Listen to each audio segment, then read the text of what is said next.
All right, so we have a new article from Gun Interactive in regard to the Texas Chainsaw Massacre game. This article is entitled "Meat Hands." It was published today, written by Cidnya Silva. Um, so we're going to learn about the new family member, Hands.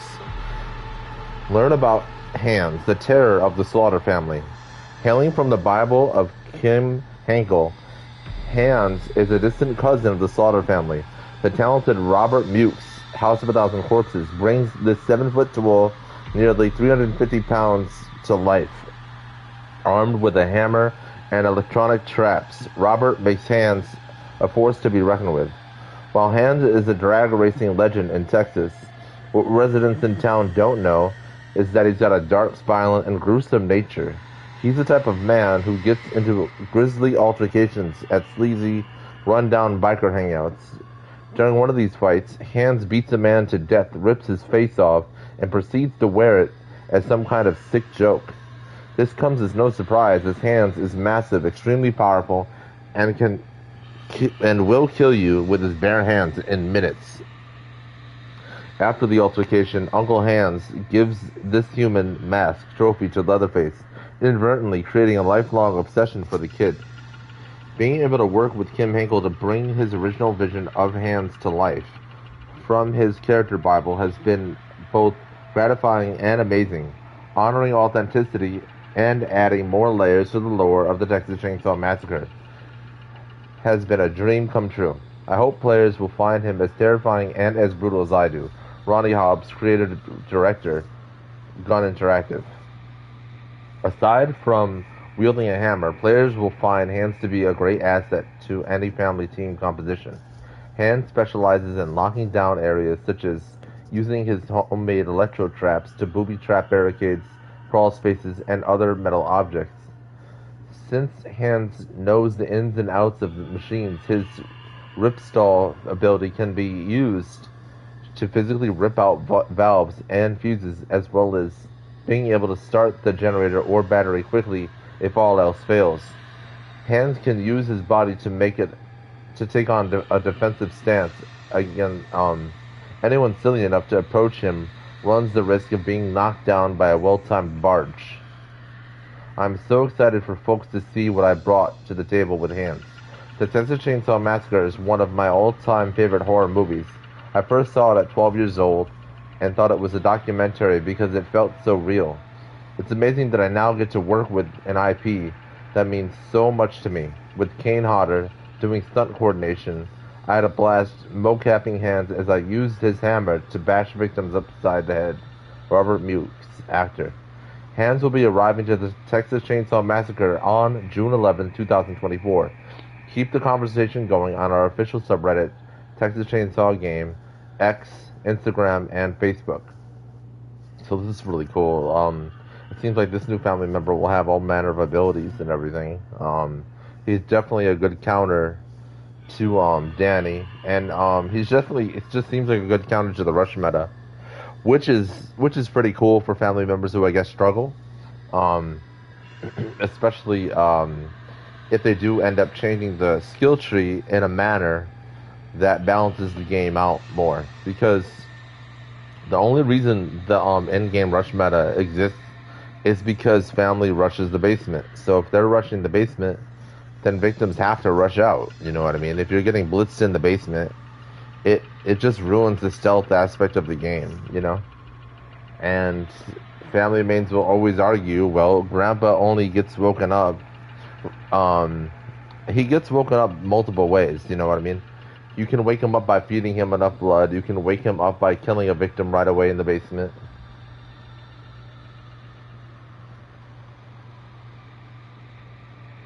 You know what I mean? So there's multiple reasons why there is a rush meta. However, if the change this week, this patch with the skill tree rework and this new family member can change that rush meta, that'd be great for the game. I rush, yeah, of course I rush because I kind of have to, you know. I don't want to die. I don't want to wait 5 minutes or 10 minutes to get into a match just to die 3 seconds in because of bad positioning or anything like that, you know.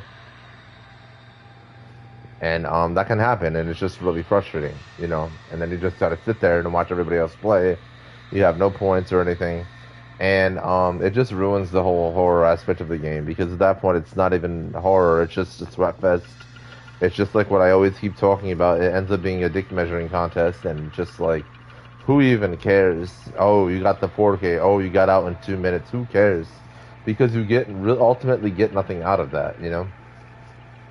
You're not really getting anything out of that. And I mean, even if you're in some kind of a tournament, a lot of them are always like ridiculously swayed to one side, you know.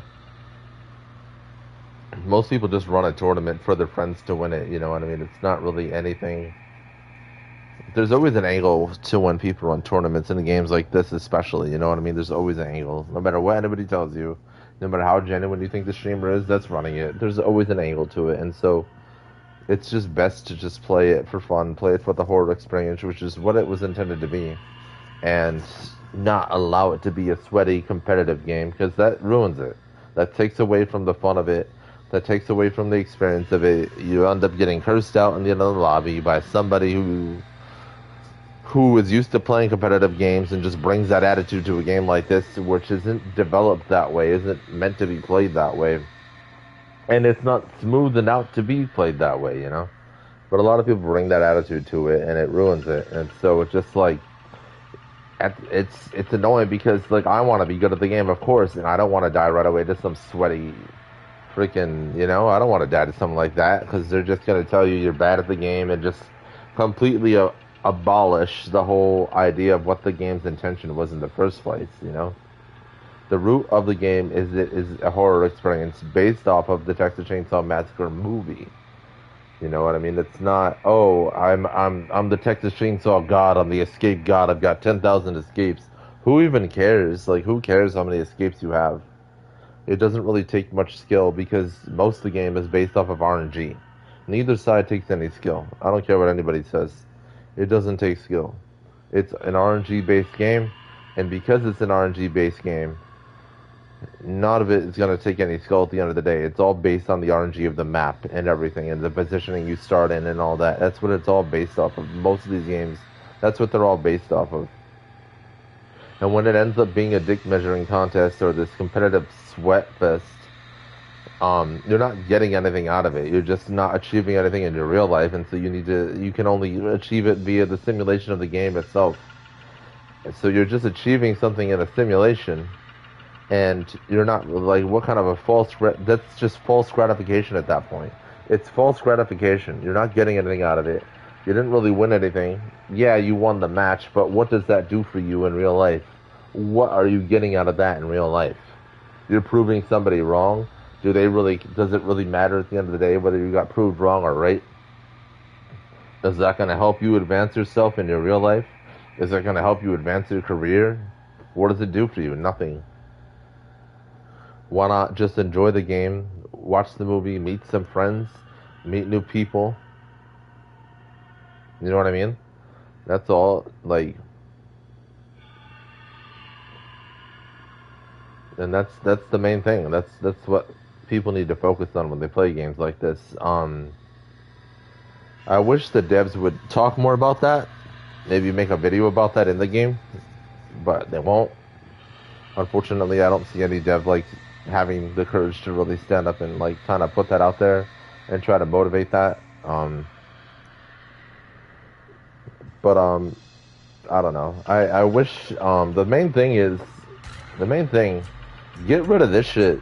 Get rid of this. Delete this. Just make it this. Literally. Just fucking make it this. Get rid of this. This right here is what causes the war between the two sides. This causes such a fucking war between the two sides. Causes a whole problem in the game. You know what I mean? It causes such a problem in the game. It defeats the whole purpose of the game. You know what I mean? Yeah, you want to play the one side or do this. Get rid of it, though. Delete this. Get rid of this bullshit. Just make it this. You know what I mean? And I think when you do that, you'll see a difference. People will see when they get I'm telling you, and yeah, Just make it preference based, honestly, based on the needs of the game over the needs of what people want to do, honestly. I think if they did that, it would change a lot.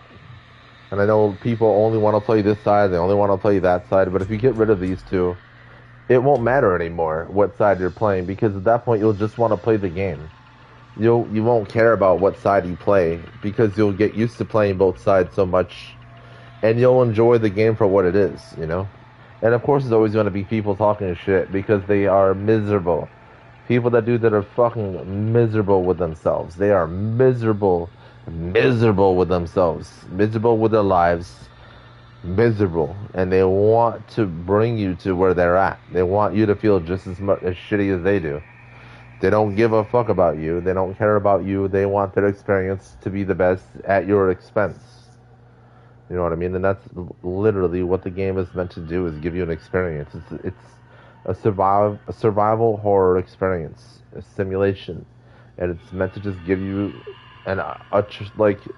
it's meant to just give you a simulated experience on how you would survive in this type of situation based on the abilities they give you, you know, or how you would kill based on the abilities they give you. That's all it is at the end of the day, is a fucking simulation.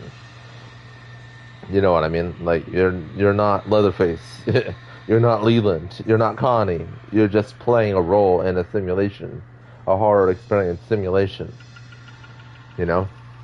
If you win 10 matches, it doesn't mean because even if you do, there's always someone better than you anyway, and even if there is someone better than them, at the end of the day, they're only better because they got better RNG, you know? That's what it all boils down to. It's just the sweatiness and the competitiveness really takes away from what the game's original root intention was. It's meant to be a long played out, long match, long duration stealth game. It's not meant to be, oh, I got out on you, your ass. I killed you all, your ass. You know, it's not meant to be that at all. But it turns into that, and people bring that nonsense, that ridiculous fucking, I mean, it's just like, I don't know, I think people that really push that must really have, whatever they got going on downstairs isn't working too well, or they just don't know how to use it right. Because if they knew how to use what they had, they wouldn't be measuring it in the video game. They'd be, yeah, you know what I'm saying? If you don't know what I'm saying, that's, I don't know, I can't be any more clearer about what I'm saying, but, yeah. And I'm making a valid point, and if you don't understand what I'm saying, you probably shouldn't watch the videos, because I'm making such a valid point, such a clear point on what I'm talking about. But, yeah, man. Play it for what it is, a horror experience, a simulation. Doesn't matter how many matches you won, nobody cares, like, it's just silly. Just make friends. Enjoy it for what it is, enjoy the atmosphere of it, enjoy the music of it, enjoy the sound of it, you know? Like, I don't know. Find a way to enjoy the game for what it is, and value it for what it is, because that's all the devs want. That's why there's such an issue with the meta and all that stuff. That's why there's such an issue. It's that sweaty competitive nonsense that takes away from what the game's original idea is. It takes away from the vision of it, and takes away from the ultimate horror experience that the game truly is for you. And everything. And once you learn to get rid of that mentality and just play it for what it is and enjoy the experience of what it is, you'll realize you have everything you need. You know what I mean? You have everything you need. Yeah, there's bugs and stuff. Those will get fixed, you know? Just takes time. I mean, yeah, I want more from it. I wish there was more to grind toward in the game, but this Tuesday is a great step in that direction toward grinding, because the reason I don't grind out everything is because I'm not going to sit here and respect my character 15 times just to get a perk I didn't level up yet. Like, that's silly to me. That's why I don't have all my perks leveled up, because I'm not going to sit here and, like, oh, let me respect 15 times until I get the one perk in the random node. All these random perks are going to be gone, and a set in stone perk will be there, something that something else will be there permanently, and then it'll be much easier to level this whole skill tree all the way up and max it all the way out, and find a playstyle that I like. And I think that's such a great idea. Yesterday in my stream, I didn't really go into it because, I don't know, based on what I've seen so far, I just didn't have that vision, you know what I mean? But now I kind of do. I kind of am seeing that point of view of it being more of a horror experience and not, I deserve to win every match. I'm entitled to win every match. You're not entitled to win every match. And even the people that do win every match, most of them are swipping anyway, and they're just winning at someone else's expense. You know what I mean? And it's just like silliness. Like, who cares if someone has 10,000 escapes? I mean, what else do they have? Like, what else do they have? What else have they innovated? You know, that's my question. You got what, 10,000 escapes in the Texas Chainsaw Massacre game. What else have you done for the world in real life, though? You know, do those escapes help you? If you're a streamer, yeah, you're making money off it, but what are you doing with your money? Are you investing in anything that can innovate and make something better for civilization, or is that too much? You know what I mean? Are you making $100,000 a month off the game through streaming it? And if you are, what are you doing with that kind of money? Are you investing it? Are you creating things, or are you just spending it on yourself like a selfish fool? You know? That's the question you want to ask yourself. And I think that's the vision you should have for yourself and the world, you know? It's nice to be important, but it's more important to be nice. Always remember that. That's where I'll leave it off. Thank you guys for watching. I hope you enjoy it. If you don't, that's fine. Can't win them all, you know? But anyways, tell me what you think of hands, about the world, about civilization in the comments section. You know? Let me know how you feel about it all. Or are you just like, oh, I just play this to escape reality? Obviously, if you play to escape as a victim, yeah, you escape the match or whatever, but what do you see yourself doing for civilization? Anything? Or do you just think it should all be done for you? That's the ultimate question. Thank you guys for hanging out with me, and I hope to see you guys again in the next video.